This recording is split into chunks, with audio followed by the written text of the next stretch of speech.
Hello everyone, welcome to go for agriculture. तो आज के लेक्चर में हम पढ़ने वाले हैं कंपोस्ट के बारे में, जो कि एक बल्की ऑर्गेनिक मैन्योर का एग्जाम्पल है। तो इससे पहले मैंने लेक्चर नंबर 12 में ये बताया था कि मैन्योर जो होता है एनिमल और प्लांट वेस्ट से बनता है। ठीक है, आज हम बात करेंगे कंपोस्ट के बारे में। तो कंपोस्ट क्या होता है? एक रॉटेड मास है, मतलब सड़ा हुआ मास है किसका? ऑर्गेनिक मैटर का, जो कि हम वेस्ट से बनाते हैं। ठीक है, कचड़े से। तो जैसे एक डिफरेंस अगर हम बात करें तो मैन्योर में क्या होता है, हम जो फार्म एनिमल्स होते हैं उनके वेस्ट को कंसीडर करते हैं। जो फार्म प्रोड्यूस होता है, मतलब फार्म प्रोड्यूस उसके बाद जो वेस्ट बचता है उनको यूज़ करते हैं। जो लिटर होता है जो एनिमल सेड्स का, उनको यूज़ करते हैं। लेकिन कंपोस्ट में जो हमारी प्रायोरिटी होती है वो फार्म वेस्ट पे होती है। ठीक है, उसमें हम मतलब फार्म पे से एनिमल वेस्ट को हम कलेक्ट नहीं करते हैं, लेकिन हाँ कभी कभी हम जो एनिमल एक्सक्रीटा है उन सब को भी कंपोस्ट में मिला देते हैं। लेकिन जो कंपोस्ट मेनली जो बना है वो प्लांट ऑर्गेनिक मैटर से बना हुआ है, मतलब जो रॉटेड ऑर्गेनिक मैटर है, जो जिसका मेन सोर्स क्या है, प्लांट है, उनसे बनता है। तो ऑर्गेनिक मैटर जो मैं बोल रहा हूँ, यानी बाय डेफिनेशन अगर बात करें तो कंपोस्ट क्या है? It is a dark brown rotted organic matter made from waste through microbial process. तो यहाँ पे कुछ वर्ड्स पे हमें ध्यान देना है कि पहला तो जो कंपोस्ट है उसका कलर क्या होता है। जो अच्छा कंपोस्ट है उसका कलर होना चाहिए डार्क ब्राउन। ठीक है, दूसरा ये बना कैसे है? माइक्रोबियल प्रोसेस से, यानी इस पे माइक्रोब का एक्शन होगा। किस पे? ऑर्गेनिक मैटर पे। ठीक है, अब ऑर्गेनिक मैटर क्या? ऑर्गेनिक मैटर के अंदर आएगा शुगर केन का trash, paddy straw, weeds and other plants and some other waste. यही अदर वेस्ट में आके आता है जो हमारा एनिमल का जो एक्सक्रीटा वगैरह है, थोड़ा जो हमें मतलब माइक्रोबियल एक्शन को बढ़ाने के लिए यूज़ करना पड़ता है, वो आ जाता है ऑर्गेनिक वेस्ट के अंदर। तो अभी जो भी मैंने एग्जांपल्स दिए, sugar cane trash, paddy, weeds और वगैरह जो भी हैं, ये क्या है? फार्म के प्रोड्यूस हैं। ठीक है, तो ये जो कंपोस्ट है ये दो तरीके का होता है। एक होता है फार्म कंपोस्ट, और अगर यही कंपोस्ट जो अगर बनाया जाए हमारे जो टाउन के जो रेफ्यूजेज़ हैं, लाइक नाइट सॉइल हो गया, स्ट्रीट स्वीपिंग्स हो गया, और डस्टबिन्स रेफ्यूजेज हो गए, अगर ये मतलब डस्टबिन का कचरा हो गया, रोड पे के स्ट्रीट्स पे जो पत्ते वगैरह गिरे होते हैं वो नाइट सॉइल हो गया, इन सब से अगर हम बनाते हैं कंपोस्ट तो वो टाउन कंपोस्ट कहलाता है। यानी कंपोस्ट दो होगा, एक फार्म कंपोस्ट यानी कम्प्लीटली फार्म के जो प्रोड्यूस हैं या फिर जो वेस्ट है उनको यूज़ करके, और दूसरा जो है टाउन कंपोस्ट, जो कि टाउन के रेफ्यूजेज को हम लोग यूज़ करते हैं। तो अब इनको दो कैटेगरीज में हम अभी देख लेते हैं कि जो हमारा फार्म कंपोस्ट है, ठीक है, फार्म कंपोस्ट यानी जो फार्म प्रोड्यूस से बना हुआ है, उसमें जो NPK का परसेंटेज होता है, अगर हम 1 kg ऑफ अगर फार्म कंपोस्ट यूज़ कर रहे हैं तो वहाँ पे क्या होगा? 0.5% नाइट्रोजन मिलता है उससे, 0.15% फॉस्फोरस मिलता है और 0.5% पोटेशियम मिलता है। ठीक है, और इस वैल्यू को अगर हमें इंक्रीज़ करना है तो जिस टाइम पे हम कंपोस्ट बना रहे हैं, ठीक है, मतलब जिस टाइम पे अभी हम इसके मेथड के बारे में बात करेंगे, किस मेथड से इसे बनाया जाता है। तो जिस टाइम पे हम कंपोस्ट बना रहे हैं उस टाइम पे हम क्या करते हैं? केमिकल्स का मतलब एडिशन कर देते हैं, यानी सुपर फॉस्फेट हो गया और रॉक फॉस्फेट, इनको हम 10 kg या फिर 15 kg पर ton of the raw material जिससे हम बना रहे हैं कंपोस्ट, उसके साथ अगर हम यूज़ कर दें, ठीक है, इनिशियल स्टेज में, तो जो हमारा जो कंटेंट है NPK का, वो जो हमारा कंपोस्ट बनने वाला है उसमें इन्हांस हो जाएगा। ठीक है, तो ये याद रखना है कि फार्म कंपोस्ट में जो हमको NPK मिलता है वो है 0.5%, 0.15% और 0.5%, यानी NPK का वैल्यू हो गया। यही अगर हम बात करें टाउन कंपोस्ट में तो NPK का वैल्यू थोड़ा ज़्यादा होता है। ठीक है, जो नाइट्रोजन मिलता है वो मिलता है 1.4%, जो फॉस्फोरस मिलता है वो मिलता है 1%, और जो पोटेशियम मिलता है वो मिलता है 1.4%। ठीक है, अब जो मेथड है कंपोस्ट बनाने का, यहाँ पे एक वर्ड पे ध्यान देना है कि ये जो कंपोस्ट है उसको हम लोग ब्लैक गोल्ड भी कहते हैं। ठीक है, ये ध्यान रखना है, compost is also called black gold. अब जो हमारा टॉपिक है वो है स्टेप्स, मतलब किस स्टेप से कौन सा बेस्ट स्टेप है या फिर कौन सा तरीका है जिससे हम कंपोस्ट को बहुत एफिशिएंट वे में बना सकते हैं। तो इसको भी मैंने 5 स्टेप में बताया है। सबसे पहला है प्रिपेयर ट्रेंच, जैसे हमने मैन्योर में पढ़ा था, वहाँ पे भी ट्रेंच बनाते थे सबसे पहले, और यहाँ पे भी ट्रेंच बनाएंगे। ठीक है, जिसका लेंथ होना चाहिए 4 to 5 मीटर का, ब्रेड्थ होना चाहिए 1.5 से 2 मीटर का, और जो उसका डेप्थ होना चाहिए 1 to 2 मीटर का। ये पहला स्टेप हो गया, मतलब ट्रेंच बनाना। सेकंड है कि फार्म वेस्ट को हम क्या करेंगे? उस ट्रेंच में प्लेस करेंगे। वहाँ पे हमने क्या बनाया था? हीप बनाया था सेक्शन वाइज, मतलब मैन्योर में। कंपोस्ट में क्या करेंगे? जो अभी हम जो मेथड पढ़ रहे हैं इसके सेकंड स्टेप में फार्म वेस्ट को उस ट्रेंच में डालेंगे, लेकिन लेयर वाइज, मतलब जितना बड़ा हमने ट्रेंच बनाया है उसके बेस पे पूरे हम वेस्ट को क्या करेंगे? स्प्रेड आउट कर देंगे, मतलब एक लेयर तैयार करेंगे। फिर उसके ऊपर हम लोग थर्ड स्टेप में क्या करेंगे? एक जो लेयर हमने बना लिया उसको स्प्रिंकल करेंगे काउडंग, उसके ऊपर काउडंग का स्लरी और वाटर कुछ भी स्प्रिंकल करके उस लेयर को क्या कर देंगे? मॉइस्चन कर देंगे। ये हमारा थर्ड स्टेप है। फोर्थ स्टेप में क्या करेंगे? जो ट्रेंच है उसको उसी तरीके से लेयर वाइज बनाते चले जाएंगे जब तक वो जो ट्रेंच का हाइट है, यानी ट्रेंच में जो हम बना रहे हैं, मतलब फार्म वेस्ट को डाल रहे हैं, तब तक उसमें डालते रहेंगे जब तक ये फार्म वेस्ट का हाइट कहाँ तक नहीं पहुँच जाता है, 1/2 metre above the ground level. ठीक है। और उसमें क्या, हम ये जब भी ट्रेंच बनाते हैं ये ध्यान रखते हैं कि वो हमेशा शेडेड एरिया में हमें बनाना होता है, ताकि हम लोग का वाटर का जो कंजम्पशन है, मतलब उसमें जो मॉइस्चर रहे वो ज़्यादा, मतलब मेंटेन रहे, वो ज़्यादा ड्राई नहीं हो जाए। तो 4 स्टेप तक हमने क्या कर दिया कि 1/2 मीटर अबव ग्राउंड लेवल तक जब ट्रेंच भर जाए तो उसको वैसे ही छोड़ देते हैं, बस उसमें मॉइस्चर लेवल का हमेशा ध्यान रखते हैं। और 5 to 6 मंथ बाद वो जो हमारा फार्म वेस्ट है वो कन्वर्ट हो जाएगा कंपोस्ट में। तो ये बेस्ट मेथड है कंपोस्ट बनाने का। ठीक है। अब बात करते हैं कंपोस्ट का जो एप्लीकेशन है उससे फ़ायदा क्या होता है। ठीक है। तो कंपोस्ट एप्लीकेशन अगर हम कर रहे हैं, अगर कंपोस्ट अगर उसमें हम लोग फार्म में डालते हैं तो 2-3 साल बाद जो हमारा प्रोडक्टिविटी है फार्म से वो अप्रॉक्स यानी ईल्ड है वो 2% बढ़ जाता है। लेकिन अगर हम फर्स्ट ईयर, जैसे अभी तक हमने कंपोस्ट अपने फील्ड में नहीं यूज़ किया, और अगर हम फर्स्ट ईयर यूज़ कर रहे हैं तो हमारा ईल्ड जो होगा अप्रॉक्स 9% इंक्रीज़ कर जाता है। यानी कंपोस्ट जो है सिर्फ ईल्ड ही इंक्रीज़ नहीं करता है, इसमें और सारा फ़ायदा क्या है कि सॉइल की फिजिकल बायोलॉजिकल प्रॉपर्टी को इन्हांस करता है और भी न्यूट्रिएंट को प्रोवाइड करता है, यानी सिर्फ एनपीके नहीं, और भी जो सल्फर है, कैल्शियम है, उनको ही प्रोवाइड करता है। तो बहुत सारा इसका फ़ायदा है। लेकिन ये ध्यान रखना है, बाई ईल्ड अगर हम कंपोस्ट फर्स्ट ईयर यूज़ कर रहे हैं तो 9% इंक्रीज़ हो जाएगा ईल्ड में, और ऑन एन एवरेज देखें तो हर साल 2% इंक्रीज़ मिलता ही है ईल्ड का। ठीक है। अब आते हैं एसेंशियल रिक्वायरमेंट्स, मतलब जब हमें कंपोस्ट बनाना है तो उसका रिक्वायरमेंट क्या क्या चाहिए। एक पहला है सूटेबल स्टार्टर। सूटेबल स्टार्टर का मतलब ये होता है कि हमें प्रॉपर जो भी मटेरियल है यानी ऑर्गेनिक वेस्ट चाहिए। ठीक है। ये सब चीज़ें हमें चाहिए होता है। ठीक है। सूटेबल स्टार्टर मतलब सिर्फ जिससे हमें कंपोस्ट बनाना है। दूसरा, इनफ वाटर।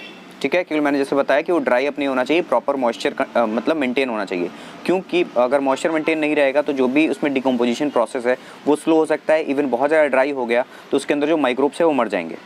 ठीक है। तो वो पॉपुलेशन मेंटेन रहे, इसलिए प्रॉपर मॉइस्चर हमें मेंटेन करना पड़ता है। थर्ड है एरेशन, प्रॉपर एरेशन देना है। अगर एयर सर्कुलेशन अगर वहाँ पे नहीं होगा तो क्या होगा, वो प्रॉपर डिकम्पोज नहीं होगा और टाइम भी ज़्यादा लगेगा डिकम्पोजिशन में। ठीक है। और लास्ट है माइक्रो ऑर्गेनिजम्स। तो ये 4 एसेंशियल रिक्वायरमेंट्स हैं जो कि कंपोस्ट बनाने में हेल्प करता है। ठीक है। तो आई होप ये चीज़ें यहाँ तक क्लियर हैं। हमारा जो नेक्स्ट टॉपिक है वो है सिस्टम ऑफ कंपोस्टिंग। तो इस सिस्टम ऑफ कंपोस्टिंग पे मैं एक डेडिकेटेड वीडियोस बनाऊंगा जिनमें इन 5 जो सिस्टम हैं उनको डिटेल में बताऊंगा। लेकिन अभी बस नाम देख लेते हैं कि कंपोस्टिंग का जो हमारा मेथड है इंडिया में जो हम अप्लाई करते हैं वो 5 मेथड है। फर्स्ट है ADCO मेथड या फिर ADCO प्रोसेस। ठीक है। सेकंड है एक्टिवेटेड कंपोस्ट प्रोसेस। थर्ड है इंदौर मेथड। फोर्थ है बेंगलोर मेथड। और फिफ्थ है कोयम्बटूर मेथड। ये 5 मेथड के लिए मैं एक डेडिकेटेड वीडियो बना दूंगा। नेक्स्ट है हमारा बेनिफिट, जो कि मैंने एडवांटेजेस अभी बताए थे, मैंने सिर्फ ईल्ड वाइज बताया था। इसको और बेनिफिट देख लेते हैं कि सबसे पहला, अगर कंपोस्टिंग हम करते हैं तो इन्वायरमेंट में जितना वेस्ट है वो क्या होगा, क्लीन होगा इन्वायरमेंट से। ठीक है। क्लीन होगा। और दूसरा चीज़ है कि जो वेस्ट अगर हमारा क्लीन हो रहा है तो वो टॉक्सिक सब्सटेंस को क्या करेगा, डिग्रेड करेगा। हैवी मेटल जो है उनको भी डिग्रेड करेगा, ख़त्म कर देगा उनको। ठीक है। और साथ साथ प्लांट को क्या करेगा, वैल्यूएबल ऑर्गेनिक मैन्योर भी क्या करेगा, सप्लाई करेगा। और साथ साथ जो वैल्यूएबल ऑर्गेनिक मैन्योर, हम जानते हैं मैन्योर एक सोर्स होता है किसका, मैक्रो और माइक्रो न्यूट्रिएंट का। जो सॉइल है उसके फिजिकल और बायोलॉजिकल प्रॉपर्टी को भी क्या करता है, मेंटेन करके रखता है। अब हम इसमें डायग्राम में देखते हैं, जो जैसे मैंने बताया था, हमें एक ट्रेंच बनाना पड़ता है, या तो ज़मीन में हम गड्ढा बना ले या फिर हम जो ब्रिक्स है वॉल बना लेते हैं उस डायमेंशन का, जो जैसे मैंने मेंशन किया था, लेंथ ब्रेथ और हाइट का। ठीक है। ऊपर से हमने ढक दिया है कि बाहर से कोई मॉइस्चर ना हो जाए या फिर ज़्यादा ड्राई नहीं हो, ये तो हम बाहर से प्रोटेक्ट करने के लिए कर रहे हैं। ठीक है। अगर यहाँ पे इस रीजन में देखो तो इसमें क्या किया गया है कि उसे थोड़ा सा राइज़ किया गया है इस लेवल से, मतलब ग्राउंड लेवल से, जो मैंने 1/2 मीटर अप्रॉक्स हाइट बनाने बोला था। ठीक है। अगर यहाँ देखोगे तो हमने यहाँ पे क्या किया है, लेयर बनाया हुआ है। इसी तरीके से हमें लेयर बनाना होता है और इन बिटवीन द लेयर्स हमें क्या करना पड़ता है, उसको मॉइस्चर देने के लिए, जो माइक्रोब्स है वो अच्छे ग्रो कर पाएँ, वहाँ पे हमें काउ डंग का स्लरी, जो मैंने बताया था फार्म वेस्ट पे हम थोड़ा थोड़ा यूज़ करते हैं फार्म एनिमल्स का, ये काउ डंग और वाटर का स्प्रिंकल करते रहते हैं। ठीक है, हर लेयर पे। नेक्स्ट जो हमारा टॉपिक है वो है फैक्टर्स अफेक्टिंग कंपोस्टिंग प्रोसेस। ये बहुत ही इंपॉर्टेंट टॉपिक है कि कौन कौन से फैक्टर हैं जो हमारे कंपोस्टिंग प्रोसेस को हिंडर कर सकते हैं या फिर हमारे डिस्टर्ब कर सकते हैं इस प्रोसेस को। तो सबसे पहला है type and composition of organic waste. मैंने बताया कि ऑर्गेनिक वेस्ट हम यूज़ करते हैं, जैसे मैंने शुगर केन वगैरह बताया था। तो हमारा प्लांट वेस्ट जो है वो 2 तरीके का होता है, एक ब्राउन होता है और एक ग्रीन होता है। ठीक है। तो ब्राउन्स में एग्जांपल क्या हो गए, जो हमारे बार्क, जो हमारे प्लांट का बार्क पार्ट हो जाता है ये सब, ठीक है। और जो बहुत ही ड्राइड पार्ट हो गया प्लांट का। ग्रीन पार्ट क्या हो गया, जो हमारे लीफ वगैरह हो गया। तो अगर हम ब्राउन डालेंगे तो उसमें लिग्निन कंटेंट ज़्यादा होगा, जो कि डिग्रेड में थोड़ा ज़्यादा समय लगाएगा। अगर हम ग्रीन पार्ट डालेंगे तो वो जल्दी डिग्रेड हो जाएगा। तो जो हमारा कॉम्पोजिशन है यानी टाइप है ऑर्गेनिक वेस्ट का, वो डिपेंड कर रहा है, उससे हमारा डिपेंड कर रहा है कि हमारा कंपोस्टिंग फास्ट होगा या फिर स्लो होगा। सेकंड है अवेलेबिलिटी ऑफ माइक्रोब्स। अगर माइक्रोब्स अगर अच्छे हैं, वहाँ पे अच्छे एक्टिनोमाइसिटीज़ हैं, अच्छे बैक्टीरियाज़ हैं, ठीक है, तो वहाँ पे जो हमारा डिग्रेडेशन प्रोसेस है, कंपोस्टिंग प्रोसेस, वो फास्ट होगा। अगर वो नहीं है तो स्लो होगा। थर्ड है प्रॉपर एयरेशन। अगर वहाँ पे एयर सर्कुलेशन अगर अच्छा नहीं है तो हमारा जो रेट है वो क्या हो जाएगा, स्लो हो जाएगा। अगर प्रॉपर एयरेशन है तो वहाँ पे जो हमारा कंपोस्टिंग का रेट है वो ऑप्टिमम रहेगा और जल्दी भी प्रोसेस कंप्लीट होगा, क्योंकि वहाँ पे माइक्रोब्स जो है उनको प्रॉपर ऑक्सीजन मिलेगा अपने आपको रिप्रोड्यूस कराना है और डिकम्पोजिशन प्रोसेस को कंप्लीट करने में। नेक्स्ट है CN रेशियो, इवन हम कह सकते हैं कार्बन, नाइट्रोजन और फॉस्फोरस का रेशियो, ठीक है। अगर हम इनिशियल अगर CN रेशियो अगर हम देखते हैं कि अगर कंपोस्टिंग प्रोसेस में अगर हाई है तो ऑर्गेनिक मेथड जो ऑर्गेनिक मैटर है उसका डिग्रेडेशन क्या हो जाता है, स्लो। यानी इनिशियल CN रेशियो अगर हाई हो गया तो ऑर्गेनिक मैटर का डिग्रेडेशन क्या हो जाता है, स्लो हो जाता है, ठीक है। तो इसलिए एक ऑप्टिमम CN रेशियो होना चाहिए, ठीक है। अगला है मॉइस्चर कंटेंट। जैसे मैंने पहले ही बताया है कि ऑप्टिमम मॉइस्चर होना चाहिए। अगर वो नहीं होगा तो माइक्रोबियल एक्टिविटी स्लो हो जाएगी, और अगर माइक्रोबियल एक्टिविटी स्लो तो माइक्रोबियल ग्रोथ स्लो, और उस वजह से हमारा कंपोस्टिंग प्रोसेस भी स्लो हो सकता है। अगर हम बात करें, अगला है वो टेम्परेचर। तो हम जानते हैं कि हाई टेम्परेचर मतलब टेम्परेचर जैसे जैसे बढ़ेगा वैसे breakdown of organic matter easy हो जाएगा करना, ठीक है। तो इससे कंपोस्टिंग प्रोसेस बढ़ेगा। लेकिन अगर इसके ग्राफ के बारे में बात करें तो इसका ग्राफ हमेशा बेल शेप्ड होगा। मतलब एक लेवल तक टेम्परेचर बढ़ाओगे तो जो हमारा कंपोस्टिंग प्रोसेस है वो बढ़ता जाएगा, लेकिन एक लेवल ऐसा आएगा जहाँ पे एंजाइम ही क्या हो जाएगा, ब्रेक हो जाएगा, क्योंकि हम जानते हैं ये एंजाइमेटिक प्रोसेस है, ठीक है, माइक्रोब्स के अंदर हो रहा है। तो अगर बहुत ज़्यादा टेम्परेचर हाई हो जाएगा तो हमारे यहाँ पे माइक्रोब्स मर जाएंगे और जो ऑर्गेनिक मैटर का डिकम्पोजिशन है वो स्लो हो जाएगा। तो इसलिए ऑप्टिमम टेम्परेचर भी होना ज़रूरी है। अगला है pH। तो ये ध्यान रखना है कि जब भी कंपोस्टिंग होता है तो एसिडिक pH नहीं होना चाहिए, क्योंकि acidic pH decreases the rate of degradation. इसीलिए कहा जाता है कि पूरा जो टाइम है डिग्रेडेशन का, यानी हम कह सकते हैं कंपोस्टिंग का टाइम है, वहाँ पे अल्कलाइन pH को हमेशा प्रीफर किया जाता है, यानी हम वहाँ पे ज़्यादा जिप्सम वगैरह का यूज़ करते हैं, ठीक है। और लास्ट है टाइम। जैसे मैंने बताया ऑप्टिमम जो 5 to 6 मंथ लगता है एक कंपोस्टिंग प्रोसेस को कंप्लीट होने में, एक बेटर वे में। अगर हम कम टाइम देंगे तो हमारा जो ये जो है कंपोस्टिंग प्रोसेस वो अच्छे से नहीं हो पाएगा, मतलब जो प्रोसेस है वो इनकम्प्लीट ही रह जाएगा। अगर हम टाइम देते हैं प्रॉपर 5 से 6 महीने का तो हमारा कंपोस्टिंग प्रोसेस अच्छे से कंप्लीट होगा, ठीक है। और इस डायग्राम से मैंने समझाना चाहा है, ये जो पाइल बना हुआ है, पाइल मतलब जो कल मैंने बताया था कि जो हमारा जो वेस्ट हमने ट्रेंच में डाल रखा है, तो अगर ये पाइल है तो जब भी कंपोस्टिंग प्रोसेस होता है तो उससे CO2 रिलीज़ आउट होता है, इसमें टाइम लगता है, और जो हमारा फिनिश प्रोडक्ट है वो एज ए कंपोस्ट निकलता है। और हम इसमें इनपुट क्या देते हैं, वाटर देते हैं, जैसे मैंने बताया ऑक्सीजन यानी प्रॉपर एरेशन होना चाहिए, और ऑर्गेनिक मटेरियल देते हैं, और साथ साथ प्रॉपर मॉइस्चर कंटेंट को मेंटेन रखते हैं। और जो कंपोस्टिंग प्रोसेस है वो एक्सोथर्मिक है, यानी इसमें पूरा हीट भी क्या होता है, रिलीज़ होता है। हमारा नेक्स्ट टॉपिक है वो है कमर्शियली एक्सेप्टेड कंपोस्ट। तो आज अगर मान लेते हैं इन फ्यूचर आप में से कोई अगर आगे जाके कंपोस्ट पे अपना ये स्टार्ट करता है कि हमें कंपोस्ट बनाना है और बेचना है, तो उसका जो कमर्शियली एक्सेप्टेड जो लेवल है उसमें न्यूट्रिएंट का या फिर जो भी उसके डिफरेंट क्राइटेरियाज़ हैं, यानी CN रेशियो, उसका कलर क्या होना चाहिए, ये सारी चीज़ें क्या हैं, जो भी मार्केट में कंपोस्ट मिलता है उसका क्या क्या क्राइटेरिया होना चाहिए। तो सबसे पहला है कि उसमें जो नाइट्रोजन का परसेंटेज है वो मोर देन 2% होना चाहिए। जो फॉस्फोरस का लेवल है वो 0.15 से लेके 1.5% होना चाहिए, ठीक है। दूसरा है उसका CN रेशियो। हम जानते भी हैं कि हमारा कंपोस्ट होता है उसका CN रेशियो कभी भी मैक्स टू मैक्स 20 जाता है, ठीक है। तो CN रेशियो जो होना चाहिए लेस देन 20 होना चाहिए। कलर कम्प्लीटली ब्लैक ब्राउन होना चाहिए, ठीक है। ऑर्डर यानी जो स्मेल होना चाहिए कंपोस्ट का वो अर्थ ही होना चाहिए, यानी अर्थ मिट्टी जिस तरीके से स्मेल करती है उस तरीके से होना चाहिए, ठीक है। उसका वाटर होल्डिंग कैपेसिटी अगर इन परसेंटेज बात करें तो 150 से 200% होना चाहिए। मॉइस्चर कंटेंट जो होना चाहिए ऑप्टिमम वो 10 to 20% ही होना चाहिए। फिर है cation exchange capacity. Cation exchange capacity क्या है, उसका जो हमारा यूनिट है वो है मेगा इक्विवेलेंट पर ग्राम ऑफ सॉइल, ठीक है। ये इसका जो वैल्यू होना चाहिए वो होना चाहिए 75 to 100, ठीक है। तो ये जो 7 पॉइंट्स हैं इनको ध्यान रखना है कि कॉमर्शियली एक्सेप्टेड जो कंपोस्ट है उनमें ये वैल्यूज़ जो हैं ये कंसिडर किया जाता है, मतलब बेस्ट क्वालिटी ऑफ कंपोस्ट में ये क्वालिटीज़ होनी चाहिए, ठीक है। अभी मैंने कुछ देर पहले एक बताया था नाइट सॉइल। नाइट सॉइल मैंने बताया था टाउन कंपोस्ट में, जो मैंने बताया था कि जो टाउन के रिफ्यूजेस हैं उसमें नाइट सॉइल सबसे पहले मैंने नाम लिया था। तो नाइट सॉइल क्या है? ह्यूमन एक्सक्रीटा, ठीक है, ह्यूमन का जो एक्सक्रीटा है बोथ सॉलिड फॉर्म और लिक्विड फॉर्म, ठीक है, इनको ही हम क्या कहते हैं? नाइट सॉइल कहते हैं। इनका जो न्यूट्रिएंट कंटेंट है, ठीक है, वो बहुत ज़्यादा हाई होता है कंपेयर टू कंपोस्ट और मैन्योर। 5.5% नाइट्रोजन पाया जाता है, 4% फॉस्फोरस पाया जाता है और पोटेशियम 2% पाया जाता है, ठीक है। इसी से एक रिलेटेड टर्म है सीवेज एंड स्लज। तो सीवेज क्या होता है? जो अभी जो अगर हम टाउन में देखेंगे तो क्या सिस्टम है, जो ह्यूमन एक्सक्रीटा है वो पानी के साथ वॉश आउट कर दिया जाता है, तो उसमें दो कंपोनेंट होगा, एक सॉलिड कंपोनेंट और एक लिक्विड कंपोनेंट। तो जो स्लज पार्ट होता है उसको सॉलिड कंपोनेंट को हम कहते हैं, ठीक है, और जो सीवेज कंपोनेंट होता है वो लिक्विड कंपोनेंट को कहते हैं, ठीक है। तो नाइट सॉइल मतलब क्या हो गया? ऐसा सॉइल जो कि ह्यूमन एक्सक्रीटा से बना है, अगर वो लिक्विड पार्ट में है तो उसको हम लोग क्या, लिक्विड और सॉलिड पार्ट में है तो उनको नाइट सॉइल बोलेंगे। और जो हमारा टाउन में सीवेज और स्लज होता है वो भी क्या है? ह्यूमन एक्सक्रीटा ही है, लेकिन वो टाउन में हम वहाँ पे सॉइल नहीं बोल के तो नाइट सॉइल का कंपोनेंट उसको नहीं कहते हैं। बस इतना बस ध्यान रखना, कंफ्यूज नहीं होना है। नाइट सॉइल का मतलब क्या हो गया? Human excreta both in solid and liquid form, और इसमें नाइट्रोजन कंटेंट मैन्योर और कंपोस्ट से क्या होता है? ज़्यादा होता है। नेक्स्ट जो हमारा टॉपिक है वो है डिफरेंट टाइप ऑफ कंपोस्ट, यानी इसमें सबसे बेस्ट एग्जांपल आता है वर्मी कंपोस्ट का, ठीक है। वर्मी कंपोस्ट क्या है?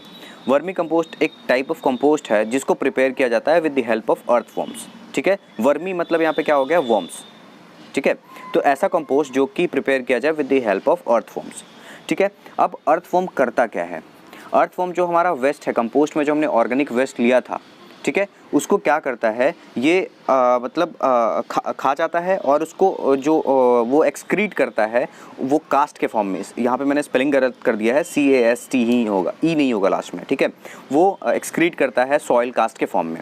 और पर डे अगर हम बात करें तो एक अर्थवॉर्म अपने वेट के बराबर कास्ट को, मतलब सॉइल कास्ट को क्या करता है? एक्सक्रीट आउट करता है। तो सबसे इंपॉर्टेंट चीज़ क्या ध्यान रखना है कि जो कंपोस्टिंग प्रोसेस है, ठीक है, अगर उसके प्रेजेंस में अर्थवॉर्म अगर हम डाल रहे हैं तो उसी प्रोसेस को हम लोग वर्मी कंपोस्टिंग बोलेंगे, ठीक है। और जो इसमें जो थर्ड पॉइंट है, जो कास्ट है, उसका इंपॉर्टेंट फीचर क्या है कि इस कास्ट में NPK का जो वैल्यू है वो कंपोस्ट से थोड़ा ज़्यादा हो जाता है। 3.1% ऑफ नाइट्रोजन, 1% ऑफ फॉस्फोरस और 1.5% ऑफ पोटेशियम पाया जाता है।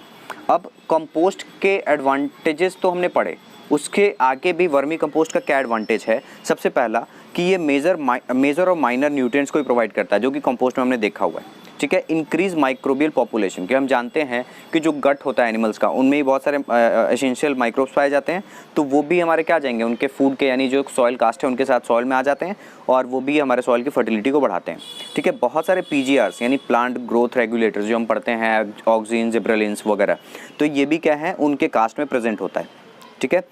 अगर हम कंपोस्ट और मैन्योर के बारे में बात करें और उनसे कंपेयर करें वर्मी कंपोस्ट को, तो जो वर्मी कंपोस्ट का न्यूट्रिएंट है उसको क्विकली एब्जॉर्ब कर पाता है प्लांट FIM और मैन्योर से अगर कंपेयर करके बात कर रहे हैं तो, ठीक है। और जो वर्मी कंपोस्ट है वो पिलेट्स के फॉर्म में होता है, अगर हमने छोटा छोटा देखा हो, अगर कभी आपने देखा हो तो इसलिए वो जो है प्रॉपर एरेशन में भी हेल्प करता है। यहाँ पे हम इस डायग्राम में देख सकते हैं, जो सॉइल है उसके साथ हमने क्या डाल रखा है? वॉर्म्स डाल रखा है, यानी अर्थवॉर्म से हमने यहाँ पे साथ साथ डाल रखा है। तो मैंने बता दिया कि NPK कंटेंट क्या होता है, इसमें ज़्यादा होता है नॉर्मली मैन्योर से और कंपोस्ट से, ठीक है। तो इसमें N का परसेंटेज है 3%, पोटेशियम का है 1.5% और फॉस्फोरस 1% होता है। अगर हम वर्मी कंपोस्ट बनाना चाह रहे हैं तो उसके लिए हमें प्रिपेयर वैसे ही ट्रेंच बनाना होता है, जिसका ऑप्टिमम जो लेंथ है इन जनरल, लेंथ 2 मीटर का, ब्रेथ 1 मीटर का, और जो उसका डेप्थ होना चाहिए 1/2 मीटर का होना चाहिए, ठीक है। और कभी भी हम, जैसा अभी मैंने बताया है कि कभी भी हम ट्रेंच को कहाँ बनाते हैं? सेडी एरिया में बनाते हैं, ताकि हमें वहाँ पे प्रॉपर मॉइस्चर मेंटेन करने में दिक्कत ना हो, ठीक है। उसके बाद क्या करते हैं? हम उसमें काऊ डंग मिलाते हैं, प्लांट रेसिड्यूज़ मिलाते हैं, वीड्स को मिलाते हैं लेयर वाइज, जैसे कि हमने अभी जस्ट बात किया कंपोस्टिंग मेथड में करते हैं। और उसके बाद हम क्या करते हैं? मतलब सॉइल को भी वहाँ पे हर लेयर में सॉइल को और अर्थवॉर्म को लगाते जाते हैं, जैसे हमने लेयर वहाँ फॉर्म किया था, सेम जैसे कंपोस्ट में हम लेयर बनाया था, वैसे ही वर्मी कंपोस्ट में भी हम यहाँ लेयर बनाएंगे। और इसमें यहाँ पे हमें वाटर के साथ साथ अर्थवॉर्म भी डालना होता है, ठीक है। हमने इस लेयर में अर्थवॉर्म डाल दिया और वाटर वहाँ पे डाल देंगे, ताकि जो अर्थवॉर्म हमने देखा है कि अर्थवॉर्म कब निकलता है? वो जब पानी बहुत ज़्यादा होता है, उनका सूटेबल कंडीशन क्या, मतलब उनको क्या वाटर चाहिए होता है, मतलब अपने सर्वाइवल के लिए, तो हम वहाँ पे वाटर भी डालते रहेंगे ताकि उनको मॉइस्चर जो है प्रॉपर मिलता रहे। और जो फिर उसके बाद क्या होगा, जो कंपोस्ट है यानी हमारा वर्मी कंपोस्ट है वो 2 से 3 मंथ में क्या हो जाता है, तैयार हो जाता है। तो कंपोस्ट में हमारा जो टाइम लग रहा है 5 to 6 मंथ लग रहा है, लेकिन वर्मी कंपोस्ट में 2 to 3 मंथ लग रहा है। तो यहाँ पे हमारा टाइम भी बचाता है वर्मी कंपोस्ट मेथड। और इफ़ इन केस अगर मैं बात करूँ तो वर्मी कंपोस्ट हमें सस्ता, बहुत सस्ता मिलता है। अगर विलेज एरिया में बात करें तो 6 to 7 रुपीज़ पर केजी वर्मी कंपोस्ट मिल जाता है। जो वॉर्म्स हैं वो महंगे, अप्रॉक्स 300 to 400 पर केजीज वॉर्म्स मिलते हैं। ठीक है, तो ये इनके स्टेप्स हो गए। अब हमारा पार्ट है इनका एडवांटेज, वर्मी कंपोस्ट का क्या एडवांटेज है। ठीक है, तो ये मैंने सारा बता दिया है कि जैसे जिस मैंने बता ही दिया था कि मेजर और माइनर प्लांट न्यूट्रिएंट देता है और माइक्रोबियल पॉपुलेशन को इंक्रीज़ करता है। माइक्रोबियल पॉपुलेशन में वैम हो जाता है। ठीक है, वैम आपने सुना होगा, वैस्कुलर आर्बेस्कुलर माइकोराइजा। ठीक है, नाइट्रोजन फिक्सिंग बैक्टीरियाज को बढ़ाता है, एक्टिनोमाइसिटीज़ के पॉपुलेशन को बढ़ाता है, पीजीआर को। तो ये सारी चीज़ें क्या हैं, इसके एडवांटेजेस में आती हैं। ये जो लास्ट चार्ट मैंने सामने खोल रखा है, ये क्या है, मैं यहाँ कंपेयर कर रहा हूँ जो भी अभी हमने बल्कि ऑर्गेनिक मैन्योर पढ़ा है। सबसे पहले मैंने FYM बताया था। ठीक है, उसके नाइट्रोजन, पोटेशियम और फॉस्फोरस के रेशियोज़ मैंने यहाँ दिए हैं। कंपोस्ट, तो इस चार्ट में मैंने 5 चीज़ों को कंपेयर किया है, FYM, compost, town compost, night soil and vermi compost. तो यहाँ पे जो ग्रीन है वो ग्रीन में आप देख सकते हो सबसे हाईएस्ट रेशियो। तो नाइट्रोजन सबसे हाईएस्ट पाया जाता है नाइट सॉइल में, यानी जो ह्यूमन एक्सक्रीटा है। ठीक है, फॉस्फोरस भी सबसे ज़्यादा उसी में है और पोटेशियम भी सबसे ज़्यादा उसी में है। तो फार्मर्स अब डायरेक्ट तो किसी के एक्सक्रीटा को, ह्यूमन एक्सक्रीटा को यूज़ नहीं करेंगे, तो इसलिए जो बेस्ट सोर्स है आप यहाँ से कंपेयर कर सकते हो अभी तक के डिस्कशन में।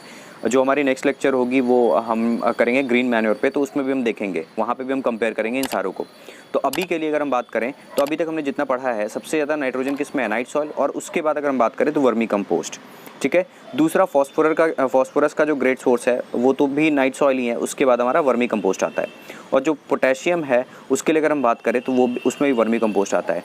इसीलिए फार्मर्स को कंपोस्ट और मैन्योर को छोड़ना तो नहीं चाहिए, लेकिन हमारा टाइम टेकिंग भी क्या है, वर्मी कंपोस्ट कम समय ले रहा है। तो आज के फार्मर्स को स्मार्ट बनना चाहिए और जो हम मैन्योर्स वगैरह यूज़ कर रहे हैं, जो फर्टिलाइजर्स यूज़ कर रहे हैं, उनका कम यूज़ करके हम वर्मी कंपोस्ट का ज़्यादा यूज़ करें, ताकि हमारे प्लांट को प्रॉपर न्यूट्रिशन भी मिल पाए, फार्मर्स अपना टाइम भी बचा पाएँ और उन्हें एफर्ट भी कम लगाना पड़े। तो आई होप आज का लेक्चर आप सबको क्लियर है। आज के लेक्चर में हमने बहुत सारी चीज़ें कवर करी हैं। कंपोस्ट क्या होता है, ठीक है, कंपोस्ट बनाने का स्टेप क्या है, उनके न्यूट्रिएंट कंपोजिशन के बारे में हमने बात किया। ठीक है, उसके बाद हमने बताया था कि बेस्ट क्वालिटी ऑफ कंपोस्ट में कौन कौन सी क्राइटेरियाज हम कंसिडर करते हैं। उसके बाद मैंने वर्मी कंपोस्ट के बारे में बताया। ठीक है, वर्मी कंपोस्ट क्या होता है, उनके स्टेप्स कौन कौन से हैं प्रिपरेशन के। तो आई होप ये चीज़ें आज अच्छे तरीके से क्लियर हैं। अगर किसी को कुछ पूछना है तो वो वीडियो के कमेंट सेक्शन में पूछ सकता है। और साथ साथ आप हमारे Instagram channel go for agriculture को भी फॉलो कर सकते हैं, ताकि आपको हमारी आने वाली वीडियोज़ की अपडेट्स मिलते रहें। और अगर ये वीडियो अच्छी लगी है तो subscribe to our channel go for agriculture. Till then stay tune. अगर किसी को भी इस वीडियो की लेक्चर की PDF या PPT चाहिए तो नीचे दिए गए वेबसाइट पे जाके उसे डाउनलोड कर सकता है। तो चलिए मिलते हैं फिर नेक्स्ट लेक्चर में।